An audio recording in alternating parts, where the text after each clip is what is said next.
महर्षि विश्वामित्र की तपस्या को भंग करने के लिए देवराज इंद्र ने अपनी विश्वास पात्र अप्सरा रंभा को महर्षि विश्वामित्र के पास भेजा। क्या रंभा महर्षि की तपस्या भंग कर देगी? क्या महर्षि काम वासना के वशीभूत हो जाएंगे? तो जानिए महर्षि विश्वामित्र की तपस्या को भंग करने से क्या होता है। तो वीडियो को अंत तक पूरा जरूर देखिए। महर्षि विश्वामित्र ऊपर को हाथ उठाकर केवल वायु का भक्षण करके तपस्या कर रहे थे। गर्मी में पंचा अग्नि तापते, बरसात में खुली जगह में रहते और जाड़े में दिन रात जल में निवास करते थे। इस प्रकार 1000 वर्ष कठिन तपस्या करने पर देवताओं समेत देवराज इंद्र को बड़ा संताप हुआ। उन्होंने रंभा नाम की अप्सरा को विश्वामित्र का अहित और अपना हित करने की आज्ञा दी। इंद्र ने रंभा से कहा, हे रंभे, तुम विश्वामित्र को काम से मोहित करके देवताओं का कार्य सिद्ध करो। इंद्र की यह बात सुनकर रंभा बड़ी लज्जित हुई और हाथ जोड़कर बोली, हे देवराज, महर्षि विश्वामित्र बड़े क्रोधी हैं। वे कुपित होकर मुझे शाप अवश्य देंगे। हे देव, मैं इस काम से बहुत डरती हूँ। यद्यप आप मुझ पर दया कीजिए। इंद्र ने डर से कांपती हुई रंभा से कहा, तुम डरो मत, तुम्हारा कल्याण हो। तुम हमारी आज्ञा मानो। हम कोयल का रूप धारण करके कामदेव के साथ तुम्हारे साथ रहेंगे। विश्वामित्र के आश्रम पर बसंत ऋतु उत्पन्न हो जाएगा। तुम उस रमणीय स्थान में अपने सौंदर्य, श्रृंगार और हाव भाव से महर्षि विश्वामित्र को मोहित करो। इंद्र की यह बात सुनकर रंभा सुंदर रूप बनाकर विश्वामित्र को मोहित करने का उद्योग करने लगी। महर्षि ने कोयल का मधुर शब्द सुनकर प्रसन्न मन से रंभा को देखा।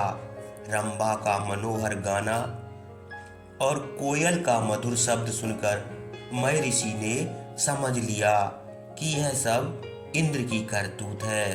उन्होंने कुपित होकर रंभा को शाप दिया, रे दुष्टे, मैं काम और क्रोध को जीतने के लिए तपस्या करता था। तूने मेरे इस काम में विघ्न डाला है, इसलिए तू शिला रूप होकर 10,000 वर्ष तक इसी स्थान पर पड़ी रहे। उसके बाद कोई महातेजस्वी तपस्वी ब्राह्मण तेरा उद्धार करेगा।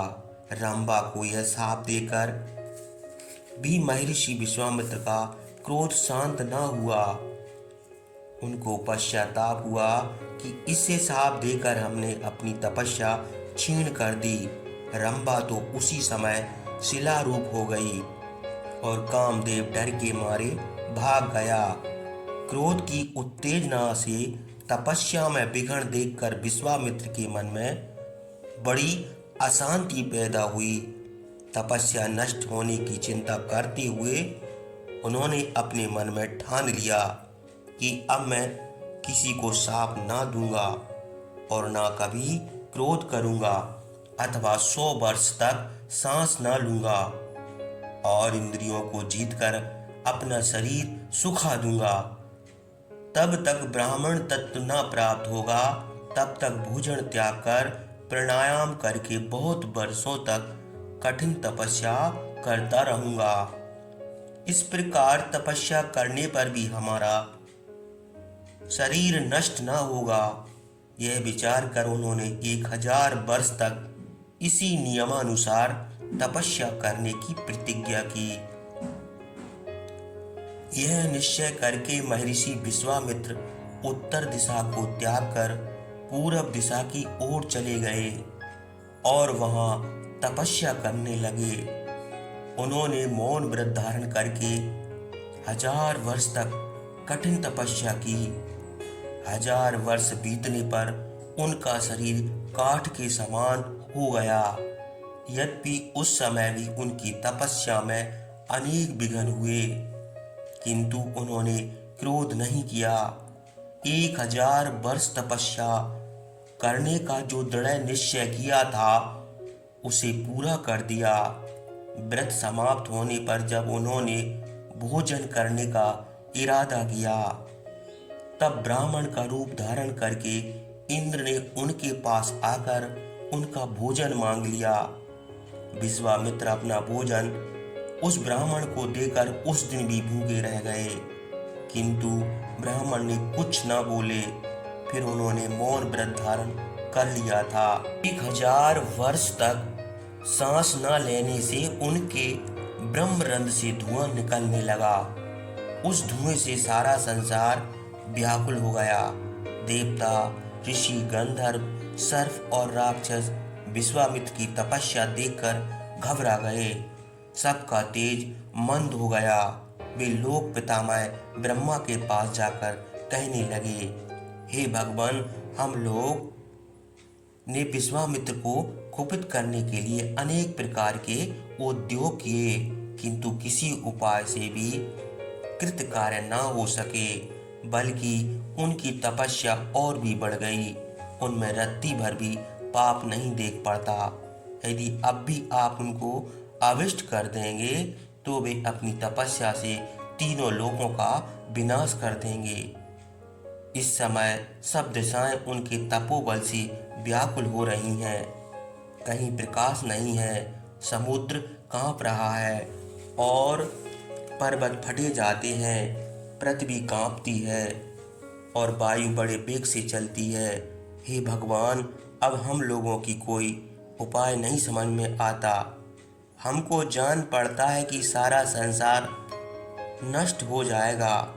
इस समय डर के मारे तीनों लोग कांप रहे हैं और व्याकुल हो गए हैं।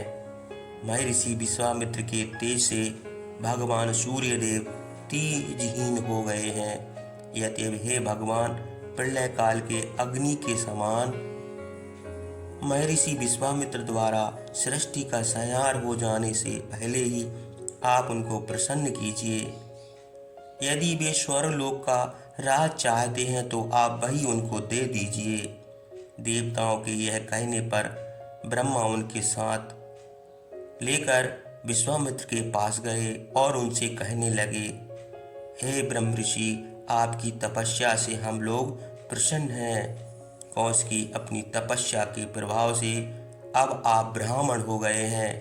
देवताओं समेत हम आपको दीर्घ आयु देते हैं। हे सोम, आपका कल्याण हो। अब आप सुखपूर्वक अपने अभिष्ट स्थान को जाइए। महर्षि विश्वामित्र ने देवताओं समेत ब्रह्मा की यह बात सुनकर प्रणाम करके उनसे कहा, यदि आप लोगों ने दया करके मुझे ब्राह्मण तत्व और दीर्घ जीवन प्रदान किया है तो ओंकार, वष्टकार और संपूर्ण वेद भी मुझे दीजिए। ब्रह्मा के पुत्र महर्षि वशिष्ठ भी मुझे ब्राह्मण कहें। यदि वशिष्ठ मुझे ब्राह्मण ना कहेंगे तो मैं फिर तपस्या करने चला जाऊंगा।